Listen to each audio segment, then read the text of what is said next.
Assalamualaikum warahmatullahi wabarakatuh. Innal hamdalillah nahmaduhu wa nasta'inuhu wa nastaghfiruh wa na'udzu billahi min shururi anfusina wa min sayyiati a'malina. May yahdihillahu fala mudilla lahu wa may yudlilhu fala hadiya lahu.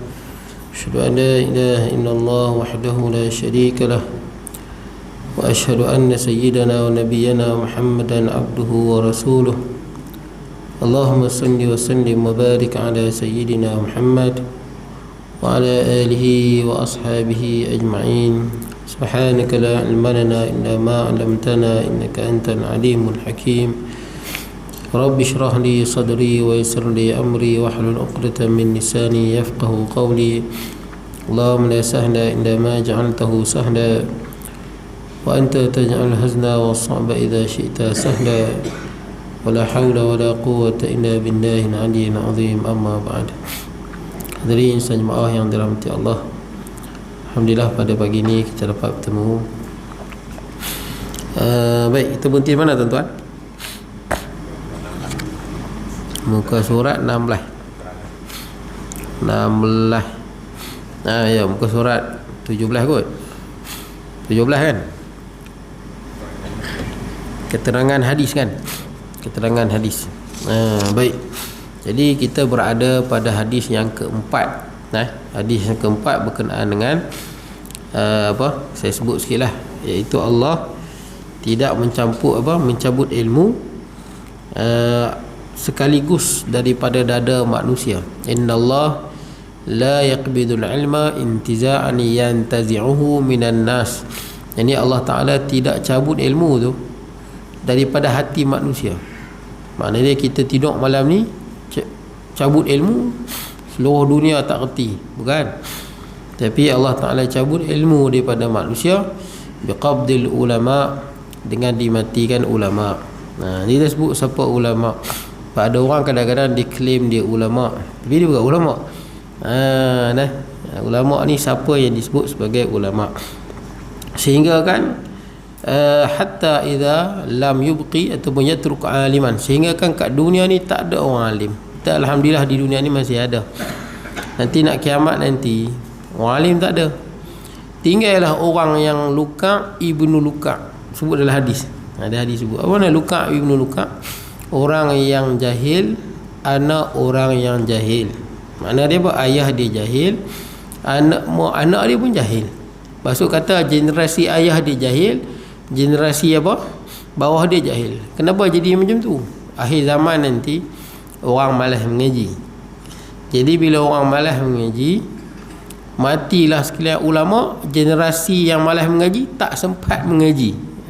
Itu last nanti akhir zaman. Sehingga kan generasi yang tak sempat mengaji hilang ilmu, ulama mati habis dah. Kemudian bila mereka dah hilang ilmu, anak mereka pun tak ada ilmu. Tu Rasulullah sebut akhir zaman akan ada Luka ibnu Luka. Luka ni maksudnya orang yang jahil, tak ada ilmu. Anak dia pun anak jahil, anak orang yang jahil, anak orang yang jahil. Ayah dia tak ada ilmu, sebab generasi yang tak mau mengaji dengan ulama kan dah. Kadang ustaz main mengajar tak mau mengaji, kadang orang baca hadis tak mau dengar dan sebagainya. Jadi kita tak dapat ilmu. Baik, jadi tetapi kata Rasulullah, Luka ibn Luka ni selagi mana dia sebut la ilaha illallah, maka tak jadi kiamat. Tidak. Luka ibn Luka yaqul Allah Allah Allah. Maksud dia nanti akhir zaman, walaupun orang dah tak ada ilmu, tak ada ilmu langsung, tapi masih lagi sebut Allah, tak berlaku kiamat. Kiamat berlaku sampai orang pun tak sebut nama Allah lah, baru jadi kiamat. Kiamat berlaku sehinggalah tidak ada lagi orang yang menyebut la ilaha illallah ataupun sebut Allah. Maka berlakulah kiamat. Maksud dia kiamat berlaku pada orang yang langsung tak kenal Allah lah. Baik. Jadi sehingga tidak lagi ada orang alim. Sebab tak ada orang alim, pasal orang alim semua meninggal. Jadi kenapa langsung tak ada? Pasal yang ada pun tak mau mengaji. Jadi tidak ada ilmu. Macam itulah Allah Ta'ala cabut ilmu. Ittakhadhan nas, maka manusia telah melantik pemimpin-pemimpin, yakni orang yang nak ditanya fatwa. Juhalan, yang jahil. fasu'ilu fa'aftau bighairi ilmin fadallu wa adallu. Maka depa pun tanya pemimpin yang tak ada ilmu ni, maka dia pun fa'aftau, dia pun bagi fatwa tanpa ilmu, fadallu wa adallu. Maka yang bagi fatwa sesat, maka yang terima fatwa juga sesat. Maksud dia bila sebut fatwa, fatwa ni benda yang rumit. Itu kena tahu. Sebab tu kita bila nak keluar fatwa, kita ada majlis fatwa, kita ada majlis ahli majlis fatwa, kebangsaan, ahli jawatan kuasa, majlis kebangsaan nama dia. Ini mengumpulkan seluruh mufti di seluruh Malaysia, para ulama, para pakar-pakar, ramai. Pasal apa? Fatwa ni benda yang rumit. Jadi dia perlu perbincangan yang dalam. Bukan senang-senang kita keluar fatwa. Walaupun nampak zahir kita, saya bagi contoh tuan-tuan, zaman Rasulullah sallallahu alaihi wasallam ada seorang sahabat, dia luka dalam peperangan, dia luka dalam perjalanan tu, luka kepala dia berdarah teruk. Jadi malam tu dia bermimpi. Arab mimpi, maksud dia mimpi ni lah, keluar mani. Biasanya Arab kan dia makan benda panas-panas, jadi dia kuat tu, dia kadang-kadang cepat lah tuan-tuan, banyak mani dia tu. Jadi bila banyak mani dia tu, maka keluarlah air mani. Malam tu dia bermimpi. Bila dia mimpi, esok pagi nak sembahyang, tanya kat sahabat, macam mana aku ni? Dia sihat, tapi dia luka kepala dia, luka darah. Maka sahabat dia kata, hang okey je, hang kena pakai ayam lah. Dia pun tak apalah, pakailah ayam. Pas pakai ayam, dia pun mati. Berita ini sampai pada baginda Nabi SAW.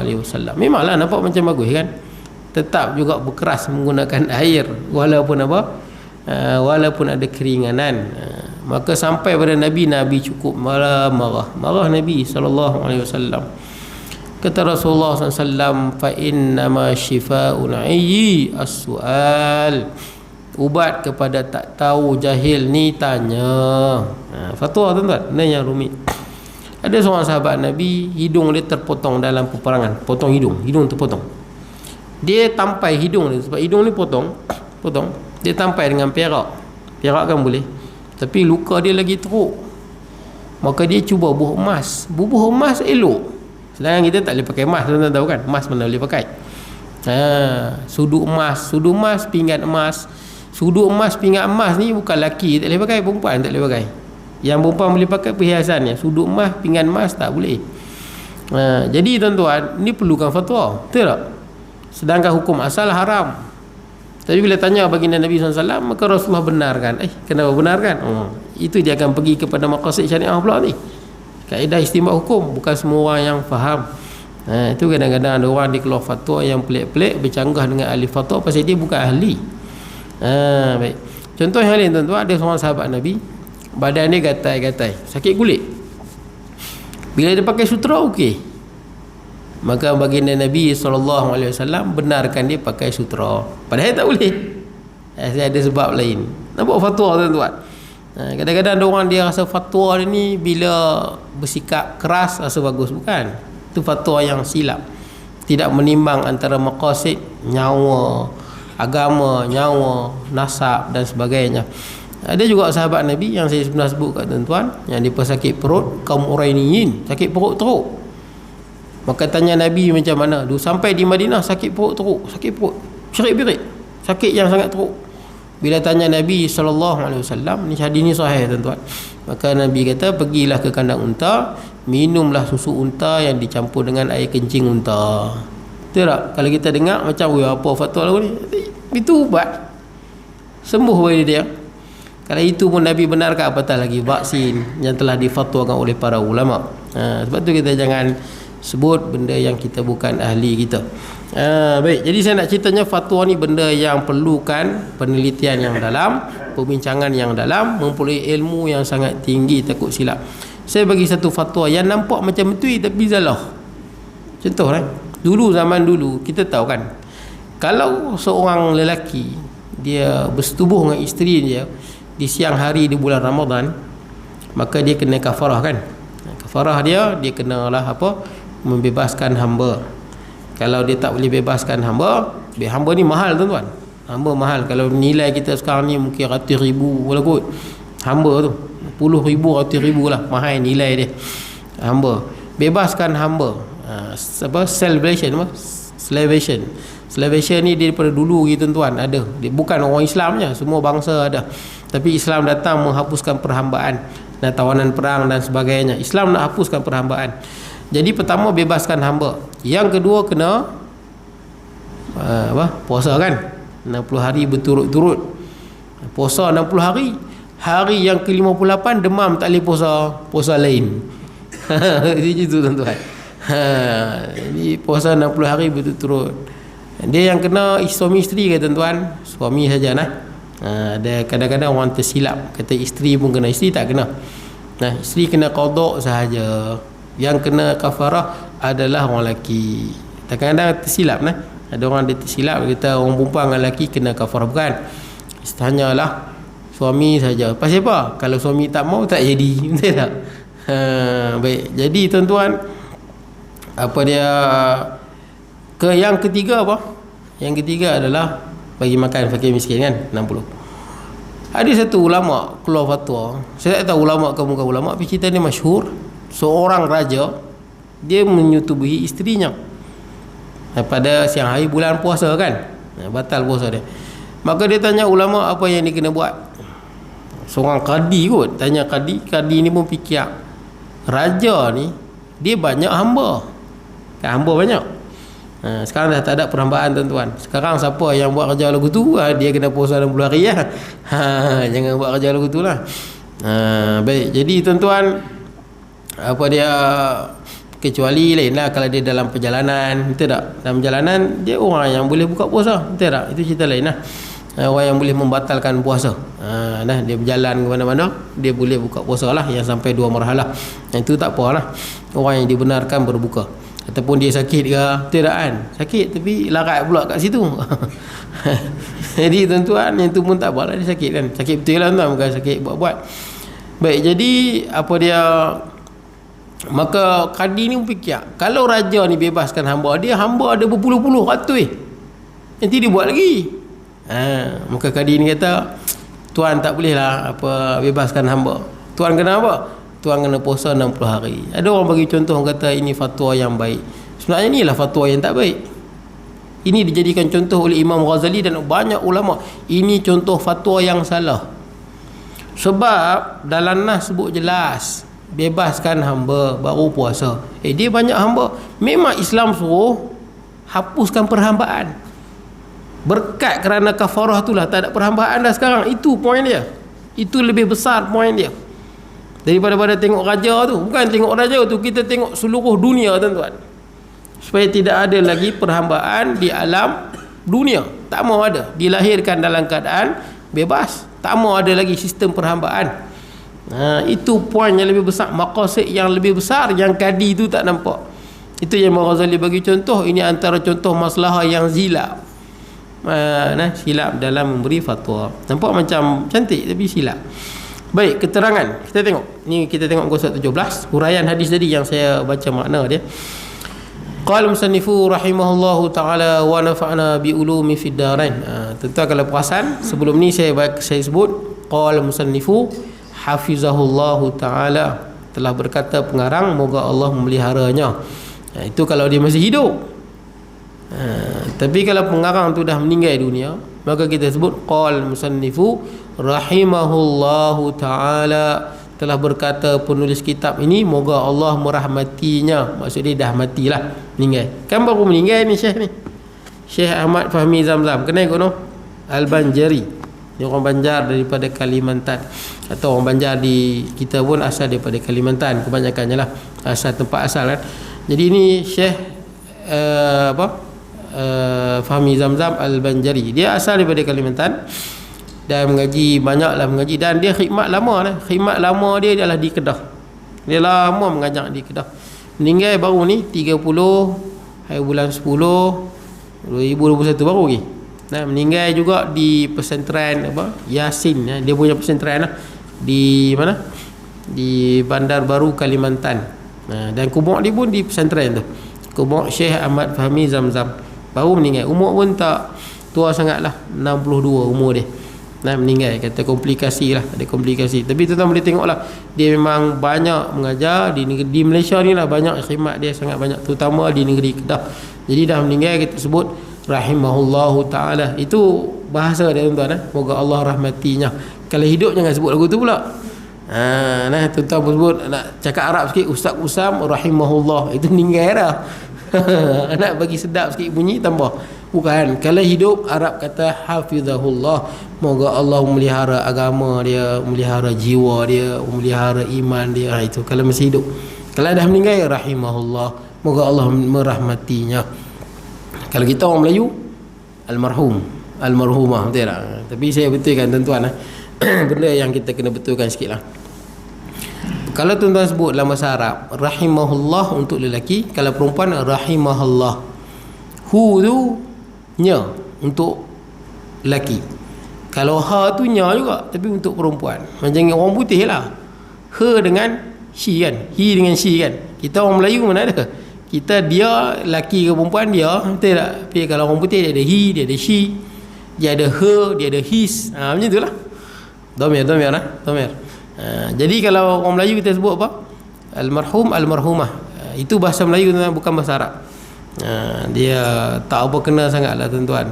Allah bukan, kita panggil Allah yarham dengan Allah yarhamah kan. Itu adalah bahasa Melayu lah, bukan bahasa Arab kan. Walaupun ada yarham, sebab dari segi kaedah dia silap tu. Yang betulnya kalau nak sebut juga Allah yarhamahu, itu lelaki. Kalau perempuan Allah yarhamaha. Betul. Kalau tuan-tuan sebut Allah yarham, Allah yarhamah, itulah bahasa Melayu lah. Sebab tidak ada yarham, ada yarhamah tak ada. Yarhamah, kayukan yarhamah itu untuk lelaki. Dia pendekkan pada yarhamahu, dia berhenti jadi yarhamah. Kalau perempuan yarhamaha. Lagi satu kita sebut apa? Ahli qari'ah. Betul tak? Ahli qari'ah. Mana-mana tempat saya dengar gitulah, pada ahli qari'ah. Arab tuan-tuan, dia bukan qari'ah. Qari'ah maksud dia ketuk tuan-tuan. Al-qari'atu mal qari'ah. Qari'ah ni apa? Kiamat ataupun ketuk kepada ahli kiamat sekalian. Tak sesuai kot. Bukan qari'ah, qaryah. Saya betul kan? Ahli qaryah dia panggil. Pada ahli qaryah, pada penduduk kampung. Tapi merata tempat saya dengar, dia akan sebut apa? Kepada penduduk ahli qaryah sekarang. Kiamat tu dia bagi. Ataupun ketuk tuan-tuan. Ketuk. Tak apalah tuan-tuan, saya anggap tu bahasa Melayu lah tuan-tuan, bukan bahasa Arab lah. Bukan bahasa Arab. Kalau bahasa Arab tu silap lah. Anggap bahasa Melayu lah. Baik, Arab yang telah dimelayukan. Keterangan sekarang ini alim ulama sudah berkurangan. Ini Syekh Fahmi Zamzam sebut rahimahullah, sebut ketika dia masih ada, ulama makin berkurang. Tapi tuan-tuan kena beza antara adanya alim ulama dengan banyaknya kitab ilmu. Ada beza tu. Zaman kita adalah zaman akhir zaman ni, zaman yang mana kitab banyak, orang alim kurang. Beza dengan zaman para ulama dulu. Imam Bukhari, Imam Muslim, Abu Daud, Tirmizi, Imam Syafi'i, ulama-ulama dulu bukan ada kitab macam kita ni. Kita dalam handset ni penuh macam-macam kitab ada, betul tak? Ni handset ni. Tafsir Tabari, tafsir Qurtubi, tafsir macam-macam lah, Sahih Bukhari, macam-macam ada. Tuan-tuan punya handset boleh bubuh. Sahih dia tak besar pun. Saya kalau nak buka tafsir, buka terus je. Segala tafsir Imam Ibn Katsir, boleh buka Mafatihul Ghaib, Imam As-Suyuti, boleh ada dalam handset. Tuan-tuan boleh bubuh. Dia tak berat pun, tak hang pun handset. Segala tafsir boleh handset. Sahih Bukhari, Sahih Muslim, Ibnu Majah, semua dah ada di Play Store. Orang nak bubuh elok kan. Dengan syarah pun ada. Tuan-tuan nak hadis apa? Boleh masuk dalam handset. Tak ada zaman dulu. Zaman imam-imam dulu tulis pakai apa? Eliok, tulis atas daun, betul tak? Tulis atas kulit sukar. Tapi ilmu tu ada dalam fikiran. Tuan-tuan tahu Imam Bukhari rahimahullah, saya bagi contoh lah, hebat lah. Orang bila Imam Bukhari ni ulama yang diiktiraf paling hebat dari segi hadis. Kalau orang tanya siapa iktiraf, seluruh umat Islam iktiraf, beribu tahun iktiraf dia. Imam Al-Bukhari. Bila dia, tuan-tuan tahu Imam Bukhari ni bukan hadis tu dia dengar pada Nabi. Imam Bukhari pun dia tak dengar pada Nabi, dia ada sanad. Dan setiap sanad ni dia kenal siapa perawi dia, bila dia hidup, bila dia meninggal dunia, dia jumpa syekh mana. Tahu semua sanad. Dia siqah ke tak siqah ke, kenal semua. Jadi daripada Imam Bukhari kepada Rasulullah ni, daripada fulan itu dipanggil sanad. Nah, bila Imam Bukhari sampai di Baghdad, orang nak try Imam Bukhari. Try macam mana? Ada 10 orang ulama. Sebab dia kata depa dengar cerita Imam Bukhari hebat. Nak cerita ilmu di dada ni. Saya ingat sampai sekarang tak ada. Sampai sekarang tak ada yang macam tu. Walaupun pada zaman tu tidak ada kitab macam kita ni. Imam Bukhari duduk, seorang ulama dikeliling Imam Bukhari, maka para ulama test dia. Ulama baca hadis kan, yang telah ditukar sanad dia. Satu orang baca 10 hadis, ada 10 ulama, jadi 100 ya, betul tak? Yang sanad dia ditukar. Sanad ni macam ni tuan-tuan. Contoh sanad ni, contoh sanad emas dalam Musnad Imam Ahmad disebutkan, nasabatul mu'min ta'irun ya'liqu fi syajaril jannah hatta yurja'u Allah ila jasadihi yaumal qiyamah. Hadis ni disebut oleh Imam Ahmad di dalam Musnad dia. Dia ambil pada Imam Syafi'i, imam mazhab kita. Imam Syafi'i ambil pada Imam Malik. Imam mazhab lah ni berada di Morocco, belah-belah Afrika tu. Imam Malik ambil pada guru dia Ibnu Syihab Az-Zuhri. Ibnu Syihab Az-Zuhri ambil pada Abdul Rahman ambil pada ayah dia Ka'ab bin Malik radhiyallahu anhumah. Ini sanad. Jadi Imam Ahmad tak bertemu dengan Rasulullah SAW. Imam Ahmad dia tabi'in, tabi'in, tapi dia ada sanad. Itulah sanad. Jadi Imam Bukhari ni, yang 10 ulama ni, dia baca hadis matan, dia tunggang terbalikkan sanad dia. Satu ulama baca 10 hadis, yang matan, yang sanad ni ditunggang terbalikkan. Semua baca 10, ada 100 hadis. Yang hebatnya bukan apa, bila dia baca hadis tu, dia bertanya, tahu tak hadis ni? Kata Imam Bukhari, saya tak tahu. Dia masa tu ni kata hebat. Tak tahu. Dia baca, satu ulama ni baca 10 hadis dengan sanad yang tunggang langgang. Semua tiap kali dia baca, Imam Bukhari kata saya tak tahu. Kemudian ulama kedua, ketiga, keempat sampai ulama yang ke-10 dah 100 hadis kan. 100 hadis dengan sanad tunggang langgang. Saya sebut sanad tu ada 5, 6, ramai orang. Kemudian dah habis semua, baru Imam Bukhari bercakap. Kata Imam Bukhari tak tahu tu, maksud dia tak pernah dengar hadis tu. Sanad tu dia tak pernah dengar. Itu dia kata tak tahu. Dia pergi balik satu ulama tadi tu, daripada hadis pertama dia baca dan dia betulkan sanad. Hadis pertama yang dia baca, ulama tu baca, Imam Bukhari baca balik sanad yang dia baca salah tu, tak tulis lah. Yang dia baca salah tadi tu, Imam Bukhari betulkan balik sanad yang sebenar lagu mana. Satu sampai hadis yang ke-100. Tu yang tercengang.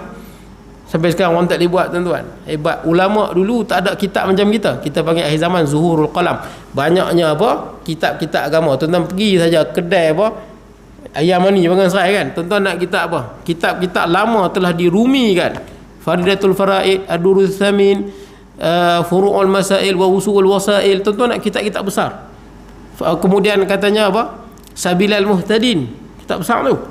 Syekh Arsyad Al-Banjari juga telah dirumikan. Wih, banyak kitab lama telah dirumikan. Kitab banyak. Tapi tuan-tuan, orang ilmu kurang. Tanda kiamat zuhurul qalam, banyak kitab-kitab agama. Tapi orang alim kurang. Seorang tak nak mengaji. Satu demi satu pergi meninggalkan kita. Kalau peribahasa kita mengatakan patah tumbuh hilang berganti, maka peribahasa ini tidak tepat berlaku kepada para ulama. Ini kata dia. Kata ulama bukan. Sebab apa? Mereka patah payah tumbuh dan hilang payah berganti. Ulama tak begitu. Itu saya sebut. Jadi kita tengok kalau zaman tuan-tuan, zaman dulu kan, zaman Imam Syafi'i rahimahullah, depa cari ulama kan. Cari ulama. Pergi Imam Syafi'i ni duduk di Palestin. Dia sanggup travel seorang-seorang dia jauh kan, ribuan kilometer, pergi ke Madinah, pergi ke Mekah, kemudian pergi ke Madinah. Hebat tuan-tuan. Imam Syafi'i rahimahullah kecil-kecil dah pergi mengaji dah. Mak dia serahkan pada Allah Azza wa Jalla. Bukan senang tuan-tuan, daripada Mekah nak ke Madinah. Kalau kita sekarang lebih kurang 450 km jalan yang ada lah. Kalau ikut jalan apa? Jalan Padang Pasir dulu dia akan pergi sampai 500 km. Kita dah potong dah jalan straight. Bukan 500 macam kita ada RNR, kita boleh berhenti minum Starbucks ke, makan Pak Tam ke kan. Boleh berhenti makan. Ni tak ada. Padang Pasir pergi umur berapa tahun? 9 tahun ke? Dia mengaji dengan Imam Malik. Kecil lagi. Dah hafal dah Muwatta Imam Malik. Cari ulama. Dulu tuan-tuan, ulama hadis jalan beribu-ribu sampai sebulan nak ambil satu hadis. Cari semangat dengan ilmu. Sampai Imam Malik apabila raja panggil dia ke istana untuk mengajar, Imam Malik kata al-ilmu ya'ti wa la yu'tah. Ilmu kena kita cari dia, bukan kita mai cari kat hang. Hang kena cari ilmu, bukan ilmu mai kat hang. Tapi dengan berlalunya zaman, dulu tentu orang mengaji ramai penuh pada zaman-zaman ulama dulu. Kita zaman sekarang tuan-tuan, dengan berlalunya zaman, tuan-tuan nak pergi masjid tinggi jumpa saya susah, betul tak? Jadi kita dah jadi budaya kita jemput ustaz, betul tak? Budaya yang tak pernah ada pada dulu tuan-tuan. Pasal apa? Nak mudahkan. Tak apalah tuan-tuan, nak mudahkan ustaz mai. Tapi ramai tak mai, betul tak? Ramai tak mai.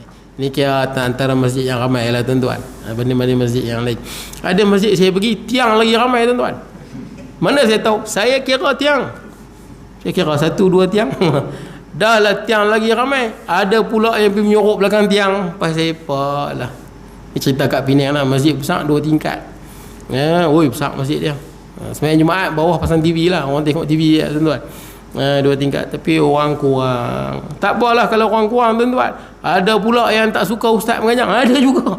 Dah mai tak suka pula. La haula wala quwwata illa billah. Mananya tak hilangnya orang yang alim, mananya tak hilangnya ilmu, mana yang tak jadi luka ibnu luka. Manusia tuan-tuan. Saya ni cerita tentang orang kalau dia tak suka lah. Saya pernah mengajar satu masjid di Batu Kurau. Batu Kurau. Lama juga saya mengajar di masjid tu. Lama. Saya tak perlu detail lah tuan-tuan. Tapi dia bukan di Pekan Batu Kurau tu. Dia jalan nak ke mana? Ke Ijuk. Dia ada masjid tu tepi jalan tu. Dekat-dekat dengan Ijuk tu. Straight nak ke Ijuk. Masjid tu tepi jalan lah. Saya mengajak lama. Sampailah satu ketika, sebelum saya pergi tu ada liqa'ul fikri di masjid tinggi.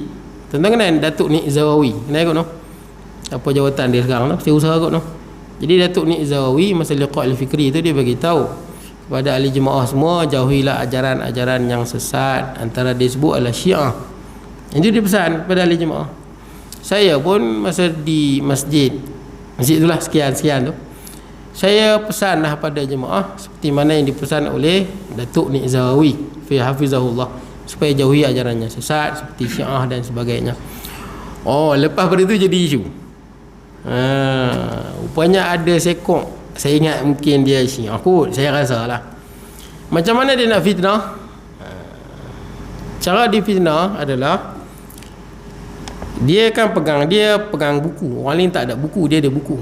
Dia tulis dalam buku tu, dia kata Ustaz Kusam mengatakan Nik Zawawi Syiah. La haula wala quwwata illa billah. Dia punya pusing tu.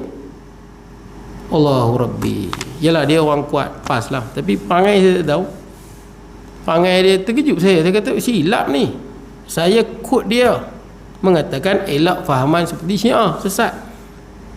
Dia pusing. Dia kata Ustaz Usam mengatakan Nik Zawawi, Datuk Nik Zawawi Syiah. Saya terkejut. Dan dia heboh pada semua ahli jemaah di masjid Relang. Sebutlah senang tuan. Susah sangat. Takut silap. Takut nanti orang sangka masjid ni kot masjid tu. Sebutlah senang. Maka dia di situ banyak orang Batani tuan-tuan. Tapi abang tu bukan orang Batani, dia orang Kedah, dia duduk situ. Jadi apa bagus. Cuma abang saya tak tahu. Jadi dia sebarkan pada jemaah semua. Kata Ustaz Kusam mengatakan Datuk Nik Zawawi Syiah. La haula wala quwwata illa billah. Saya nak kata lah ni fitnah tuan-tuan. Itu yang saya rakam lah ni tuan-tuan. Lah ni saya rakam. Saya buka kat YouTube. Kuliah saya di seluruh masjid lah yang sempat saya rakam lah. Saya bubuh di tuan-tuan type saja siri kuliah peribadi. Siri kuliah peribadi tu tapi suara je lah tuan-tuan. Gambar langit lah, gambar bumi lah, planet-planet lah, macam tu lah tuan-tuan. Saya buat rakaman ni antaranya itulah. Sebab kita tak ada nak argue balik. Dia tulis dalam buku dia. Dia kata ni, dia tulis. Jadi sampailah seorang ustaz tu balik pada Al-Azhar. Dia kata betul ke ustaz? Dia kata bukan, salah ni. Tak apalah ustaz tu main dengar kuliah saya, tak ada apa, silap. Saya berbetulkan balik. Ini salah faham dia. Tapi modal fitnah dia tulis dalam tu. Kita pula tak ada rakaman, senang dia nak fitnah. Orang lain pula tak tulis, dia seorang je tulis. Orang duk jajar tulisan dia tu. La haula wala quwwata illa billah. Inilah manusia. Dah lah tak mau mengaji, fitnah pula. Tak apalah tuan-tuan. Saya datang jugalah, saya betulkan balik, saya minta maaf dan sebagainya. Saya kata memang tak silap tuan-tuan. Bukan dia. Mengajak balik. Tak apalah, dah mengajak. Saya kata saya syak dia ni mungkin syak, saya syak lah. Saya syak betul. Sebab apa? Dah okey semua, dia tak puas hati lagi. Sebab apa? Saya tak kena belong. Orang main mengaji juga, dia tak puas hati. Maka dia hasut lagi lah orang lain. Pasal siapa lah pergi ambil ustaz-ustaz main pada masjid tinggi jauh, bayar mahal 150. Saya tak minta duit pun dia banyak bagi. Betul tak? Yalah, tuan-tuan betul pergi relang kan. Dia duduk hasut pasal apa? Bayar mahal sangat. Jauh 150, apa banyak-banyak tu. Lepas tu dia kurangkan duit daripada 150 jadi 100. Pakcik yang panggil tu tambah duit dia 50. Saya tak tahu. Anak dia bagi tahu. Anak dia jaga penjara di Jawi tu. Kata bapak saya tambah 50. Saya jumpa pakcik tu masa saya salam. Saya kata, pakcik, saya tak mau duit pakcik. 50 pun dia bagilah banyak mana pun. Saya nak main mengajar. Yang penting main mengaji. Potonglah tuan-tuan daripada 150 jadi 100. Abang tu ingat saya tak main lah. Dah potong duit. Betul tak kan? Rupanya saya main. Kawan lagi sakit hati. Saya main je biasa. Lantak lah 30. Tak bayar langsung pun tak apa. Selagi nak mengaji. Jangan kacau orang nak mengaji. Nama pun sagu hati. Ilmu ni tuan-tuan bagi 1000 pun tuan-tuan tak boleh bayang. Betul tak? Imam Malik raja nak bagi dia emas. Imam Abu Ja'far Al-Mansur suruh mai istana, dia tak mai. Ilmu bukan nilai dia. Sagu hati je nak bagi senang hati ustaz. Itu je. Ustaz damai nak senangkan hati dia, gitu je lah. Cara kita appreciate seseorang yang menyampaikan ilmu, begitu je. Bukan nilai pun. Tak ada nilai pun. Tak ada nilai pun yang kita boleh bagi. Cara kita nak senangkan hati dia gembira, itu je lah. Bagilah takat mana yang boleh. Jadi tuan-tuan dia tak puas hati lagi. Tak puas hati pula, dia hasut pula tu suruh main mengaji tu, main mengaji pula dah. La ilaha illallah. Saya lah sekali tu dalam 2018 kot saya mengajar lama dah. Pak cik tu kata kat saya, ustaz tak payah main dah kot ustaz, depa dah tak mau mengaji. Dia punya. Dia lah punya. Tapi anak pak cik tu lah yang panggil saya ke sana tu, dia bagi nama saya di Sungai Duri tau, Masjid Sungai Duri. Duri dia tak jauh dengan Relau apa semua. Allah Ta'ala nak bagi lebih. Sana bagi 180 tuan-tuan. Orang lagi banyak. Saya bukan nak duit sangat pun, tapi dah bagi, ambil. Betul tak kan? Takkan tak ambil. Orang bagi, orang hargai kan, kita nak abaikan penghargaan orang lain. Dia bagi 2 pula. Sana saya pergi dapat 2 pula. 2 malam. Di Relang tu sekali je 1 malam. Pergi masjid Sungai Duri, baca kitab ni kan lah, Alamat Kiamat. Bukan kitab ni, dia besar sikit.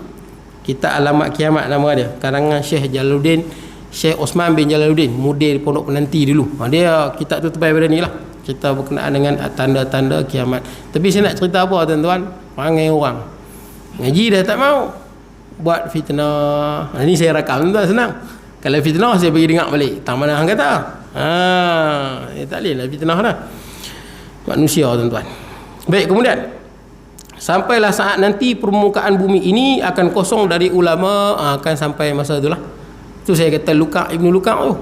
Tidak akan berlaku kiamat, kata Rasulullah SAW kepada Luka' Ibnu Luka' yang sebut Allah. Maksudnya orang yang Luka' ni bahasa kasar ni bodoh lah tuan-tuan, yang tak ada ilmu, tak tahu ilmu. Pasal apa ada Luka' Ibnu Luka'? Ayah pun jahil, anak pun jahil. Pasal apa? Pasal dulu masa ada ulama tak mau mengaji. Itu punca dia tu. Bukan masa kita tak nak, pasal tak mau mengaji. Maka ayah pun jahil, generasi anak pun jahil tapi masih sebut Allah. Selagi sebut Allah tak berlaku kiamat. Sampailah tak sebut Allah baru berlaku kiamat. Baik, kemudian maka pada masa itu sudah tidak berarti lagi kehidupan ini. Alam penuh dengan kesesatan. Manusia telah kehilangan nilai dan pegangan hidup, sesat dan tidak ada nilai dan pegangan hidup. Makin lama makin teruk. Sebab tu orang pernah mengadu pada Anas bin Malik rahimahullah radhiyallahu an. Sahabat kita sebut radhiyallahu anhu, makam lebih tinggi dibanding orang yang lain. Tentang apa Hajjaj bin Yusuf As-Saqafi. Hajjaj ni tuan-tuan, Hajjaj bin Yusuf As-Saqafi ni dia orang yang alim dia, dan dia ahli Quran yang telah bubuh titik dalam Quran ni. Dia lah Hajjaj bin Yusuf As-Saqafi, hebat lah. Yang bubuh baris-baris dan titik, tidak kita tak boleh baca. Dia sangat sayang pada ahli ilmu, tapi dia ni straight Hajjaj, straight. Siapa yang lawan memang dia bunuh Dan tapi Hajjaj bin Yusuf As-Saqafi ni dia bunuh, hatta ulama pun dia bunuh. Sa'id bin Jubair dia bunuh, ulama tafsir besar dia bunuh. Last kali dia bunuh Sa'id bin Jubair dah. Lepas dia bunuh Sa'id bin Jubair, dia pun sakit dan dia pun mati. Tapi Hajjaj bin Yusuf As-Saqafi ni wallahu alam bagaimana kedudukan dia, Allah hanya Allah yang tahu. Tapi jasa dia besarlah bagi umat Islam, dan dia sayang pada ahli Quran. Masa dia meninggal pun ada berapa dirham dia duit dia. Kebanyakan duit dia bagi kepada ahli Quran. Tapi Hajjaj bin Yusuf Saqafi ni memang dia punya kejam-kejam lah. Kalau dia bunuh orang, dia bunuh. Kalau siapa perang berlawan pemerintah, memang dia panglima perang. Tapi dengan tangan Hajjaj lah dia berjaya satukan umat Islam pada zaman Bani Umayyah. Asalnya umat Islam berpecah belah. Pada tangan Hajjaj lah dia berjaya satukan umat Islam. Tapi Hajjaj juga bunuh cucu kepada Sayyidina Abu Bakar, iaitu Abdullah bin Zubair. Abdullah bin Zubair ni anak kepada Asma binti Abu Bakar. Dia bunuh kat mana? Kat Kaabah. Kat Kaabah dia bunuh. Perang waktu dia nak rebut dia tawan daripada Madinah, dia tawan, kemudian dia tawan Mekah sebab masa tu jadi pemberontakan melawan Daulah Umayyah. Jadi waktu dia gempur Mekah tu dia pakai manjanik lestik batu tu. Dan lestik batu besar tu dah ada pada zaman dulu ni. Jadi masa dia lestik batu tu nak kalahkan tentera Abdullah bin Zubair. Abdullah bin Zubair ni tuan-tuan daripada ulama besar tabi'in ni. Anak cucu Sayyidina Abu Bakar pula tu. Bukan jalan-jalan. Abdullah bin Zubair terkenal. Dia juga antara orang yang menuntut bela di atas kematian Sayyidina Husain radhiyallahu an. Abdullah bin Zubair. Jadi lempak batu ni sampai terkena Kaabah, runtuh Kaabah. Tapi tak kena azab seperti pada Abraha sebab tujuan dia adalah untuk menyatukan umat Islam. Jadi ceritanya bila dia menang, dia bunuh Abdullah bin Zubair, potong kepala Abdullah bin Zubair, pacak kat Mekah. pacak kepala Abdullah bin Zubair. Ni ulama tabi'in ni. Kemudian Asma anak Sayyidina Abu Bakar kata, marah pada dia lah, Hajjaj kata, wahai ibu, anakmu dengan aku berebut ke tempat tu, siapa yang berkuasa. Kalau kepala dia tak ke situ, kepala aku yang duduk kat situ. Pandai Hajjaj. Tapi Hajjaj ni cerita dia berjaya satukan umat Islam. Hajjaj bin Yusuf As-Saqafi. Baik. Kemudian pegangan hidup dan nilai. Sebenarnya alim ulama lah yang memberikan makna dan erti kepada kehidupan manusia di permukaan bumi ini. Apabila mereka telah tiada, maka hilanglah segala sesuatu yang bernilai. Hilanglah tuan-tuan. Itu makin lama makin teruk. Tadi saya lupa sebut, ada sebahagian orang mengadu pada Anas bin Malik tentang perlakuan Hajjaj. Hajjaj ni orang yang alim, hafal Quran, tapi tindakan dia kadang-kadang melampau. Hajjaj bin Yusuf Saqafi. Baik, jadi tuan-tuan, Anas bin Malik bila dengar orang aduan tentang Hajjaj bin Yusuf Saqafi, saya kata Hajjaj ni tentu agak wallahu a'lam urusan dengan Allah. Hasan Al-Basri ulama besar sufi kan, dan anak murid yang paling masyhur, yang paling terkenal, anak murid Sayyidina Ali yang paling terkenal adalah Hasan Al-Basri, paling terkenal. Tapi Hasan Al-Basri tidak melaknat Hajjaj, malah dia semayang di belakang Hajjaj. Imam Hasan Al-Basri, wallahu a'lam kedudukan dia bagaimana. Tapi bila dia ulama, dia panglima perang, tapi bila dia bertindak tu agak keterlaluan. Itu Hajjaj, keterlaluan sangat. Itu masalah dia. Urusan dia dengan Allah wallahu a'lam lah. Jadi Hajjaj ni bila orang ngadu pada Anas bin Malik pasal Hajjaj, tindakan ni yang bunuh puluhan ribu orang dibunuh, yang menentang lah. Kata Anas bin Malik, sabarlah. Sebab aku dengar Rasulullah berdakwah, Rasulullah bersabda tidak akan datang ke atas kamu illa walladhi ba'dahu syarrun minhu. Atau kama qala, tidak akan datang satu tahun kepada kamu melainkan yang akan datang lagi teruk, sampailah kita bertemu dengan Allah Azza wa Jalla. Makna dia apa? Daripada zaman Rasulullah, paling elok zaman Rasulullah dengan para sahabat. Lepas tu zaman sahabat Rasulullah tak ada. Lepas tu zaman tabi'in, lepas tu tabi'in. Baik, itulah zaman yang terbaik. Setelah tu manusia ni makin jauh pada agama. Makin jauh. Akan datang makin jauh. Dan zaman tu makin lama makin dahsyat. Tu kata Anas bin Malik, sabarlah. Aku dengar Rasulullah bersabda begitulah. Tidak akan datang satu zaman melainkan yang akan datang lagi dahsyat. Manusia makin jauh daripada agama. Baiklah ni tuan-tuan, kita tengok pun takut. TikTok lah apa benda, orang perempuan, orang lelaki kadang-kadang buat benda yang mengaibkan, dedahkan aurat. Pasal apa? Nak dapat view. Yalah, view banyak dapat duit. Nak YouTube, Facebook, buat macam-macam. Kat TikTok lah saya tengok, Allah, ini fitnah akhir zaman sungguh lah. Kita boleh guna TikTok untuk kebaikan, tapi banyak orang guna untuk keburukan. Baik tuan-tuan. Syuruk lah. Tuan-tuan punya jam tak bunyi. Syuruk belum? Berapa 7 minit tu? Lagi 2 minit kan? Lagi 2 minit. Baik. Di akhir-akhir ini kita telah melihat gejala yang menunjukkan hampirnya zaman yang dinyatakan oleh baginda Nabi SAW. Disebut makin lama makin jelas. Dan Nabi sebut dalam hadis yang lain, nanti lepas ni kita akan ikut kan sunnah orang yang terlepas, sunnah alladzina min qablikum. Kita akan ikut sunnah shibran bi shibrin wa zira'an bi zira'in. Kita akan ikut sejengkai sehasta hatta law dakhalu hujra dubbin hujra dab, sehingga kan kalaulah depa ni masuk hujra lubang dab. Dab ni apa tuan-tuan? Bewak. Dab boleh makan ke tak boleh? Boleh. Tapi orang Arab main Malaysia dia nampak bewak dia panggil dab juga. Sungguh.